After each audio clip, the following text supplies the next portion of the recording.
This is the EWN Podcast Network.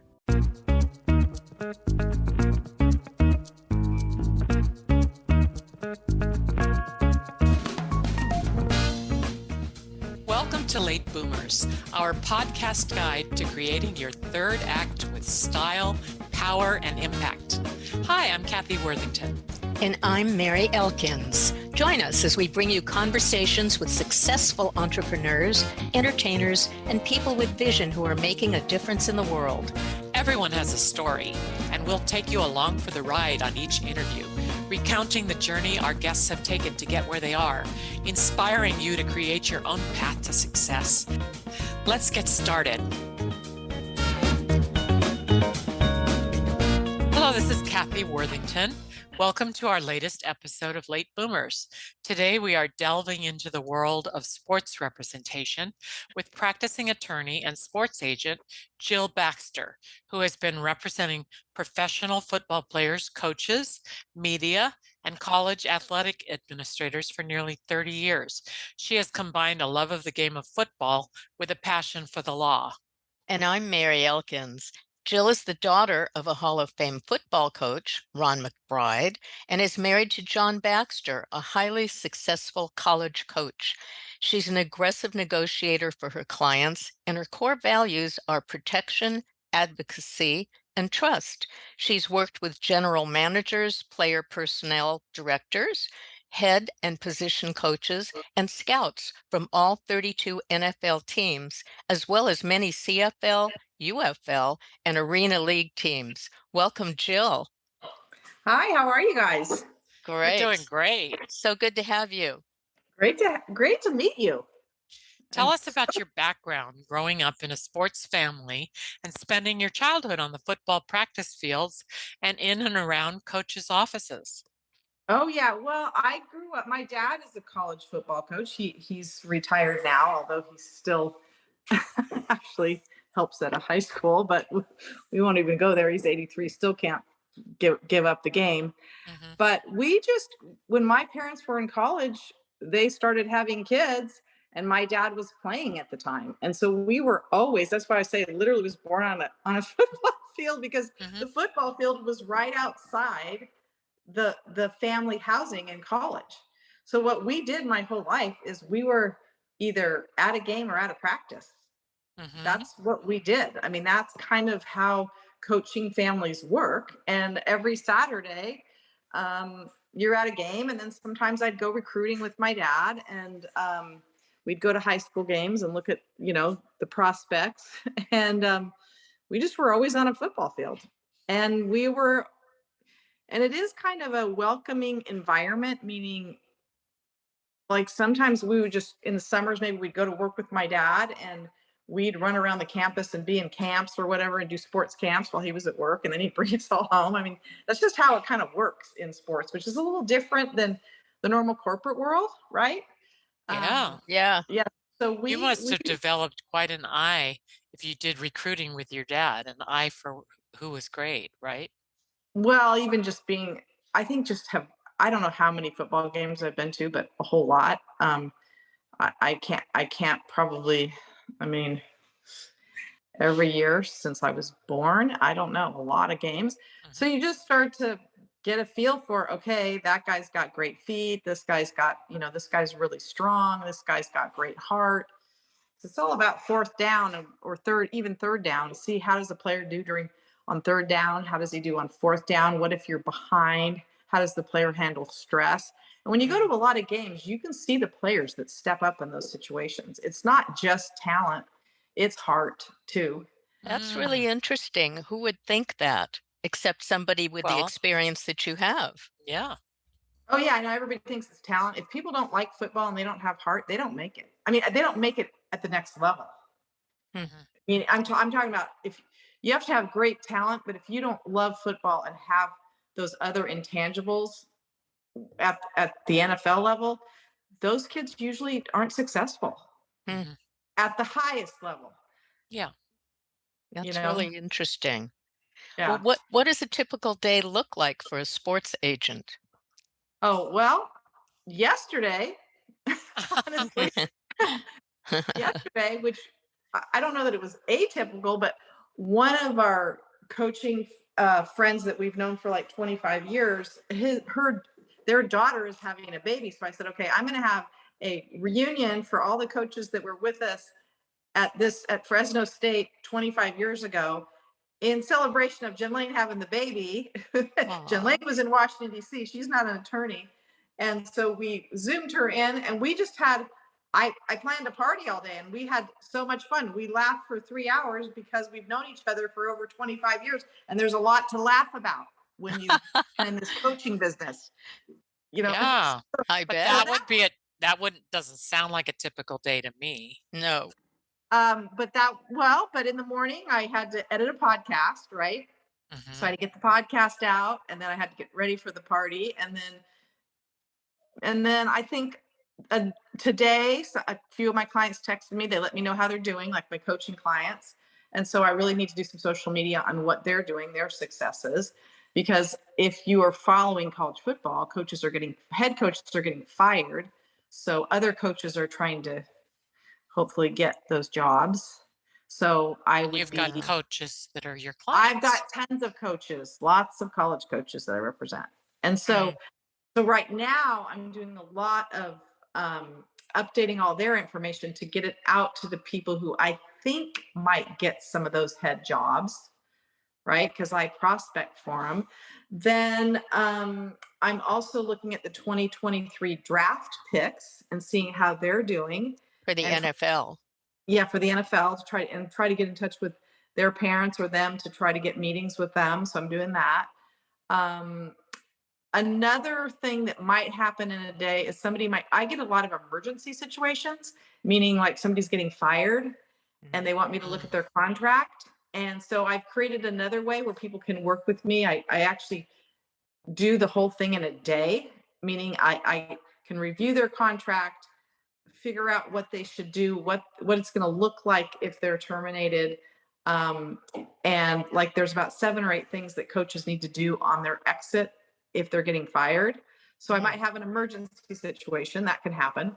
I might do a podcast interview like today, or I'm interviewing somebody. So I don't think any day is really typical. Those are just things that are happening all the time. Well, do you have times when you go out to scout? Well, I go to a game every Saturday. Oh. So every Saturday I go to a game. So yeah, Right. You're on it. Yeah, that's what most agents do. Yeah. Tell us what it's like to be a solo practitioner and a woman operating in football for the past 30 years. Like, I don't know how you encapsulate that in a short answer or a long answer. It's interesting. Tell us about it. Yeah, I didn't really think that much about it because when I was in my second year of law school, my dad actually called me and he said, "Hey, Gary's getting a contract with the Rams, so you need to do it. He doesn't have somebody to represent him." And I was like, "Dad, I'm just in my second year of law school. I don't even do that." And he's like, "Well, figure it out." And I'm like, "Okay." So I just called I called actually Lee Steinberg's office, and because he had just come and spoke at my law school, and I had brought him in there to speak because I was president of the sports law forum at my law school. And he said, "Oh yeah, you just have to get registered with the NFL Players Association." And I was like, "That's it? That's all you have to do?" He goes, "Yeah." And that was way back when. That's all you had to do. So I found out you just had to pay money to the NFLPA and go to a meeting. So I did. What a great dad. I have great parents. Trust me. I mean, my dad's great and my parents are great, but my mom and dad are awesome. And that's lucky, right? I have good parents. So anyways, that's really how I got started with players. Then what happened, fast forward, I then married a coach and then I started having kids. And honestly, it was just so much easier to be self-employed and we moved around. And so I was working remotely from my house. I've been doing that for 25, 30 years too, because once I had kids, I was like, I can't have office spaces in, 5 different states. You see what it wouldn't have worked for me. Yeah. And it also wouldn't have worked for me to work in a specific office anywhere because we moved. A lot of people are working remotely now, so it'd probably be easier. So I always was a solopreneur because that was the necessity with my life. And so I just always have an office, and I'd have, when it wasn't quite as easy like it is now. I mean, I had somebody who came in every day and worked for me that was like my assistant. I don't need that as much now because everything's digital, you Mhm. know, Yeah. no hard copies of anything, right? No faxing. I mean, it's just Mhm. Yeah. so as far as being a woman, I'm sure there's times that maybe somebody didn't pick me because I'm a woman, but there's some people that maybe picked me because I was a woman. I'm talking about NFL players. I think Mhm. it more impacts you on somebody deciding to choose you as their agent. As far as operating in the NFL, they've always been really great to me. I've never had any problem with or bad encounters, Hmm. with That's so good to hear that. Yeah. no, I've never, but if I have what they need, they're not going to be rude to me. If I have a player they want. But the other thing, they know I've been around for a long time because I would be at practice, so I knew a lot of the scouts. So let's say I was at a practice and I'd see so and so, and then they become friends. The next thing you know, they're a GM. You see what I mean? Mhm. Yeah. That's Yeah. kind of has happened over the 30-year, you know, progression. You know what I mean? Yeah, that longevity pays off. It It certainly pays does. off because those of us at this that were doing this a long, long time ago, we still know each other. Now there's a lot of people that aren't in it anymore. It's a I think the small more, club. well, it's a small club, but if people are not careful with who they represent and how much money they spend on it, they will not stay in business. And I think that's the one thing that I've been really smart about as far as like profit and loss. And yeah, that's not going to pencil, right? Mhm. Because every player thinks they can make it, but not every player can. And you don't get paid if they don't make it. So you Can can you do a talk a lot of little work. more about that? Well, if a player, okay, you can do all this work for a player, and if they don't make the 53-man roster, the agent doesn't get paid. Mm. Mhm. So you have to really evaluate people. And I would rather say no than say yes to too many. You see what I mean? Because you Mhm. do a lot of work with no pay, Mhm. Right. unless they make it. And if they make it, it's great.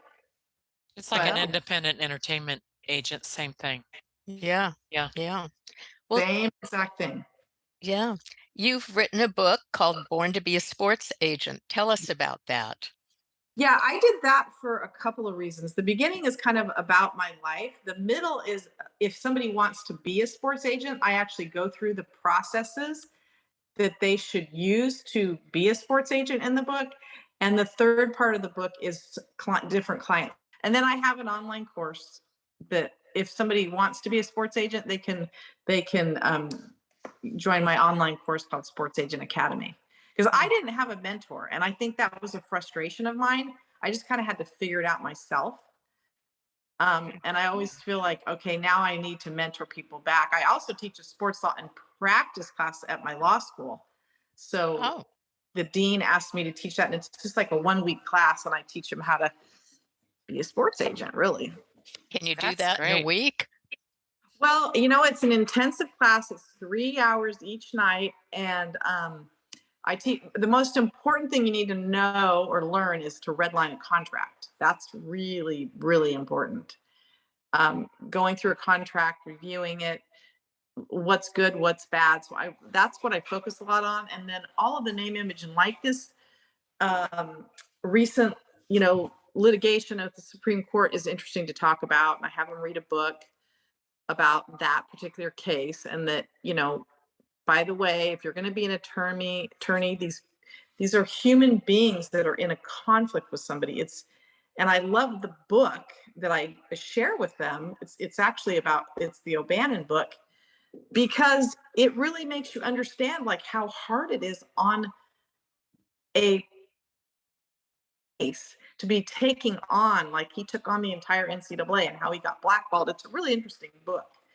Mm. But he persevered and made a lot of change What that is would this never book happen. called?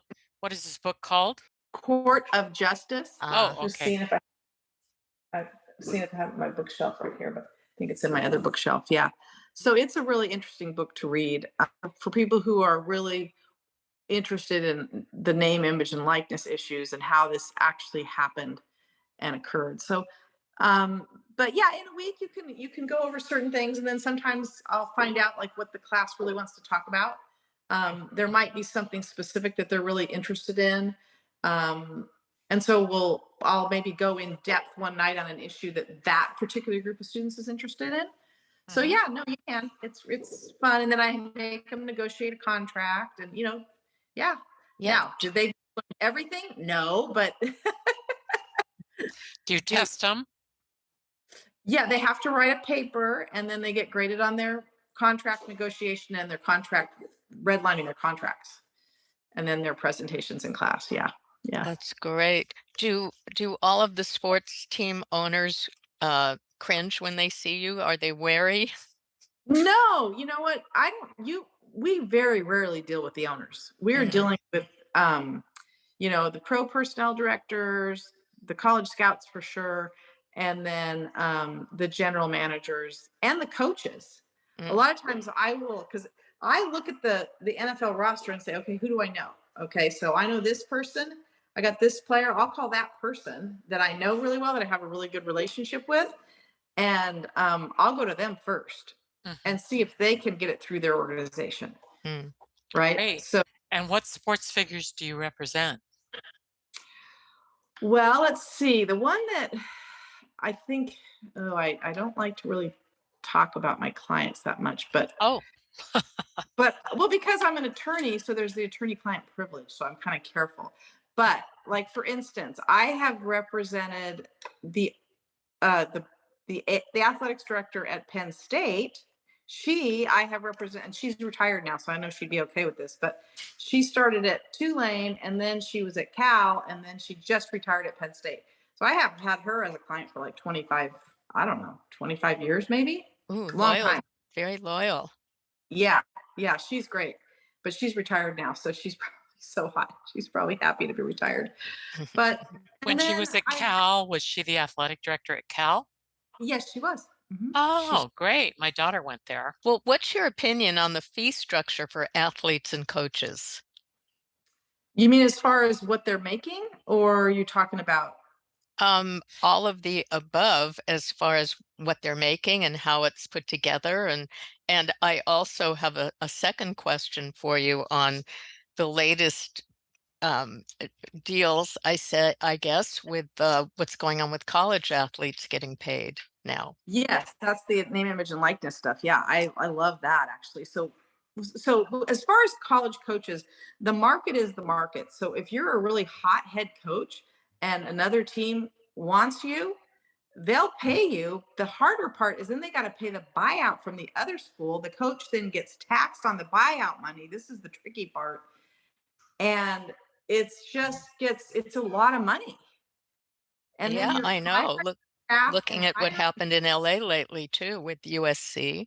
yeah, with Lincoln Riley. Yeah, I don't I it's I, I mean, I don't know how they keep up, honestly, but I think what they do most of the time is there's got to be some kind of a donor that is paying those salaries because, like UCLA, the state isn't going to pay, right?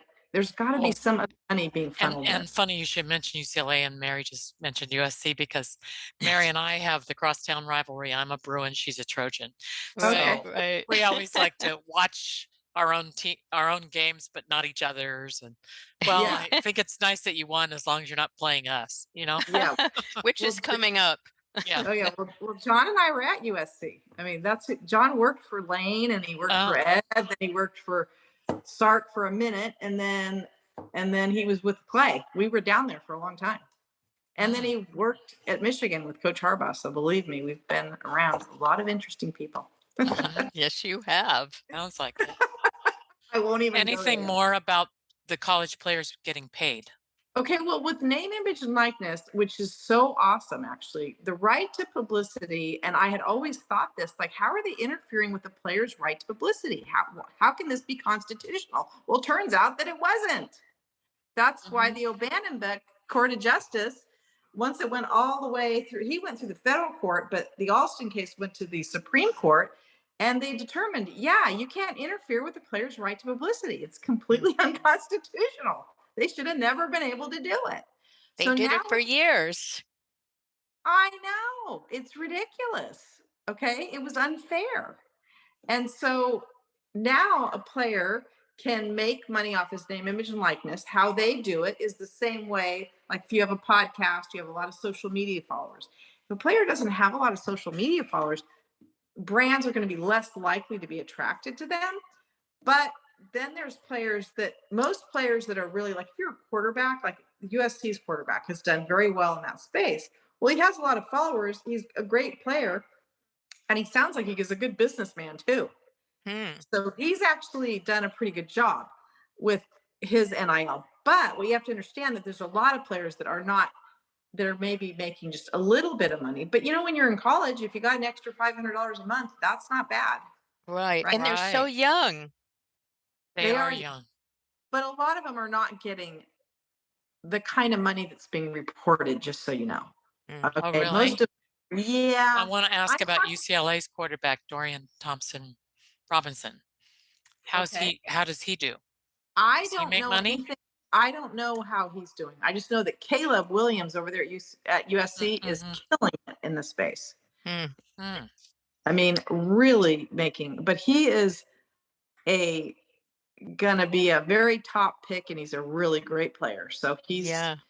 Hmm. he's he's done very, very well. Yeah. So yeah, I'm not sure how Dorian's done. What Well, have they reported there in LA? Do you know? Well, I know the LA Times picked him as the best quarterback in LA. Did So they? he's very hot right now. Yes, he's but very But hot. I don't He's know he's if that really good. translates to money and endorsements, but it probably I does think because they it picked him as probably number depends one. on. See, USC has a pretty good collective going. I don't know what UCLA has for their collective. Um, the collective is usually a bunch of like UCLA like alumni that have a group, and they are like using the players' name, image, and likeness specifically at UCLA athletes, and they're using them in ads or whatever, and then they're getting compensated that way. So Oh, it depends on where the money's coming from. Yeah. Have you seen a difference in the way the players are playing because they're being paid, or just no difference at all because their heart's in the game? Um, I think that would be a better. I haven't noticed it. I just think it would be a better question for a coach, because what hmm coaches don't like is distractions, right? Yeah. Everything's hmm got to be about the game. They are very, very hyper focused. hmm So, do I think it's a distraction for players? Probably not. They're on social media anyway. Yeah. They can't really they don't have time during the week to do that much. So, a lot of the stuff they did do maybe was in the summer. You know what I mean? When they had more time and it's not the season. Harder during the season, I think, to do a lot of stuff. But let's say they have, maybe Sundays they have some time to like do an ad for a car company or something. So is it distracting? I don't know. It's just another part of it, right? The world is Yeah, changing. This is what I say pretty to fast. Pretty fast. I the picked world. this up. This question I picked up from your profile, and I really don't know what this is. So I want to ask you, what is a transfer portal, and Oh, what is your opinion of that? the transfer portal is really causing a lot of havoc. Okay. The reason why is a transfer. Um, so let's say there's a player at, let's say, a smaller school, okay, like San Diego State, let's say, and he's doing really, really well. And he decides, wow, maybe USC will pick me up. I'm going to go in the transfer portal and hopefully go to USC because I'm going to have a bigger, stage to perform on. You don't know who you're going to have the next year. Now, the other thing is you can get kids out of the portal. So you might be able to lose a kid and get a kid, but it's kind of like free agency with no rules. The transfer portal is a situation where a player can transfer from a school, put his name in the portal, and go to another school. In the past, if you were going to transfer, you would lose a year of eligibility. You had to wait for a year before you could play. Okay. Oh, So that did not incentivize people to do that, right? but now they can transfer and they don't lose a year. Okay. Mm, Who are, you know, really good at a smaller school may go in the transfer portal to try to get to a bigger school. mhm, And that's and or kids at a bigger school that are maybe backing up to a great player, they will maybe transfer because they want to start. mm. So then you lose your backup. That's not good. I'm saying, as if from the team side or the coach's side, that's difficult to manage your roster, to know you're going to have a good team the next year. You're not going to be sure. So when did Uh, they start with this transfer portal thing? When did that start? what's interesting, this started about, I want to say it's been 3 or 4 years, but each year they've kind of made some new rules, and it's just, it's been going on, but it's really with the NIL stuff now. They're also enticing people to go to this other school because you're going to get more NIL money, the Oh, name, image, and likeness money. So there's a whole lot of things like that crashed at the same time. That was on July 1st, 2020. I guess this is the second year of NIL right now, so it would have been 2021. mhm. So yeah, so there's a lot of stuff going on in college. So this is a whole mess of stuff for young, very young players to sort out, and it probably confuses their parents and everybody. Yes, it does. And the coach and the school. You had mentioned USC because a lot of the players did that this last year. Yeah, they all transferred in, and not only, I mean, I think he also encouraged people to transfer out because he wanted to get in these other players. Hmm. So you see what I'm saying? Like, Yeah. Yeah, it's like a revolving door.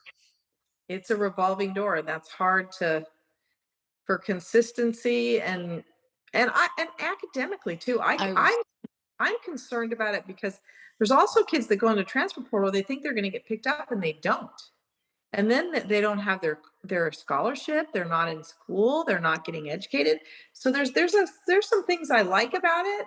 There's some things I don't like about it. I understand a player maybe wants to go somewhere else, but I think that they shouldn't be short-sighted, and they need to think about what do they want to do when football's over, because it does end. So if Whether you go into the portal, you lose a scholarship that you might have? Yeah, you lose the scholarship at the previous school, hoping to get a scholarship at another place. But if But you stay at that school, if you don't get picked up, you lose your scholarship? once you go in the portal, you're done at the other place. Oh. Very Yeah. tough. Yeah. Oh. Now there are some coaches that'll say, "Hey, I'll let you go into the portal for 4 weeks, and your scholarship will be here when you get back." Some coaches have done that when they kind of know, like, you're probably not going to get a better deal than what you have here. You just don't realize it, you know. And I know some coaches have done that. Um, So the but coach can control it a little bit, even especially if the coach wants to help the player. Okay, you had mentioned a little earlier about growing up as a college football coach's kid, but do you have any fun stories to tell about it? Well, I think one of the funny stories was the time I went with my dad to an away game, and he didn't have anybody to chart with him, be on the sidelines and chart. And so he said, "Hey, can you do it?" And I was like, "I've never done this before." Would you Sounds so explain what good. charting is? Oh, well, you on every play, like for instance, if it's third down and let's say it's third down and 5, I'd have to write down, okay, it's third down and 5. We ran the ball and we got 2 yards. Okay. So I'd have to write that down all down on the sidelines. Then at halftime, my dad looks at it because my dad was the head coach at University of Utah at the time. He looks at it to see like what plays are, whatever plays are, working and not working. And I'm just like, it's pouring rain. I don't write very neatly. I don't think he's going to understand anything I'm saying. And then I'd be like, how many yards do they get? Because it's harder to see on the sideline. It's easier to see up when you're up in the stands. So I'm down there just trying to write everything down. I don't know if he looked at it, but I was like, I am never doing this again for you. How old do you think you were then? I don't know. I think I was probably in college or something because I don't know. I don't know if I was in college or maybe I was in law school even, and I was home or something, and I happened to go Mhm. with him to that game. And I was just like, I'm not I don't do this, Dad. I don't chart on the sidelines. Was he impressed? So you drew your boundaries with that. Yeah. Well, I mean, That's it's just I had never done it before, right? My brothers had done it, and I just had never done it. But you yeah. did a good job, it sounds like. I did okay. I don't know. Well, tell us a little bit more about your experience being a football coach's wife and a sports attorney and a mother of two daughters. And hey, do your daughters play football? No, they don't. Our daughters are all grown up, actually. The truth is, it's a lot easier to be a coach's kid than a coach's wife.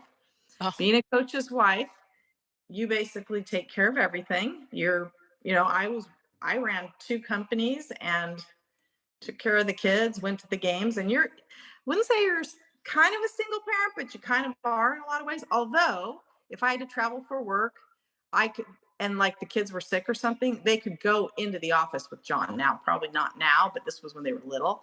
Now we're a lot pickier about who's sick and who's not. But Mhm. um, so sometimes that would get a little dicey if I had to travel, and he was traveling. And I did not have a babysitter. We just used to figure it out between the two of us, which is kind of interesting. But Mm. that's why I worked at my own. I always had a home office, right? So I would have an assistant, and then I could drop the kids off, or I could go to their game. But um, our daughters were in. One daughter was in cheer, swimming, dive. I don't know. She played volleyball, everything. She did all kinds of stuff. And the other one was a barrel racer. So I had to oh, learn how to trailer a horse, which I didn't know how to do, Mhm. but I did learn how. My husband was into the horses, which is why they both were, our daughter and him, and they still are. So I did that, and I traveled for work. I had a UFC fighter for about, I don't know, 5 or 6 years. I traveled all over the world. So it was oh, it was it was complicated sometimes with the travel, right? So my Yeah. mom came and helped me a lot. My sister would come and help me. Um, if I had to go for, like, let's say a week or something. So that's when it got tricky. But otherwise, I mean, we're just always at a game. The ups and downs of winning and losing. I mean, it's not fun to lose. It's only fun when you win, but you yeah, do lose. Mhm. And that's that's Yeah. always true. hard. Listening to people in the stands sit and say mean things about your spouse is not fun. But I kind of learned to block it out. It's like, well, they're paying to be here and be entertained, and they like to complain. So let them complain. Mm. Well, your daughters must have learned a lot of lessons from that. Well, our one daughter's a realtor because she learned how to buy and sell houses because we moved a lot. And our other daughter went to USC, and then she was in Teach for America, and she got her master's in urban education at Loyola, and she is a resource teacher at an elementary school in Salt Lake, and she lives there because she said she's going to live by her grandparents because she says, I'm tired of moving with you. Mm, yeah, so she didn't do the real estate. So She didn't do so. No, you you mentioned earlier that you had no mentor, but it sounds like your father was a wonderful mentor. Did you have my another my one? Or? dad was my dad was a great mentor, but what I'm saying is I didn't have somebody who was a sports agent that was a mentor, because Oh, Mhm. he's a coach. He doesn't do what I do, right? Mhm. Like, being a sports agent is a totally different than being a coach. It's not even close. There's mhm, Yeah. Now, you do have to understand who's good. And yes, my dad did help me, or I could call one of my coaching friends and say, hey, what do you think about this player? Right? That helps. But as yeah. far as the sports agent business, no. I had to figure that out, and it's very competitive. And what's your favorite thing about being a sports agent? And what would you like our listeners to have today as a takeaway? I think just, do what you're passionate about. I really feel like I've never worked a day in my life. I Mm, Mm. just think it's fun, and I've always thought it was fun. I like going to games. I love players and their families. They're great people. I've had a lot of fun representing coaches. There's lots of ups and downs with their families and their wives and kids too. But I like negotiating contracts and protecting people. I don't know. Some things, I think I kind of got lucky in some ways because Yeah, I did what I wanted to do. that's great Fabulous. advice for people in any business. Yeah, do what you're passionate about because it's not gonna you will have a good life and you'll be happy. Oh, That's my that's takeaway. that's great. Thank you. Yeah. Our guest today on Late Boomers has been attorney and sports agent Jill Baxter. Listen to her podcast, and it's called Representation Without Taxation. And you can find out more about Jill on her Linktree at Linktree/Jill McBride Baxter, and read her book, and it's called Born to Be a Sports Agent. Thank you so much, Jill. Thank you. Thanks for having me, ladies. It's It was lovely. We want to remind our listeners also to follow us on Instagram at I am Kathy Worthington and at I am Mary Elkins and at Late Boomers. We hope our podcast content is bringing you joy and inspiring you. You can write to us on our website, lateboomers.biz, B-I-Z. And thanks for listening. And please subscribe to Late Boomers on your favorite platform. Thanks again, Jill. Yeah, thanks.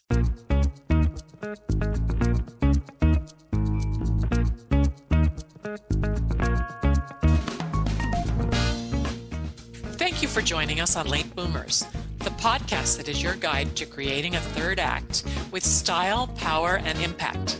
Please visit our website and get in touch with us at lateboomers.biz.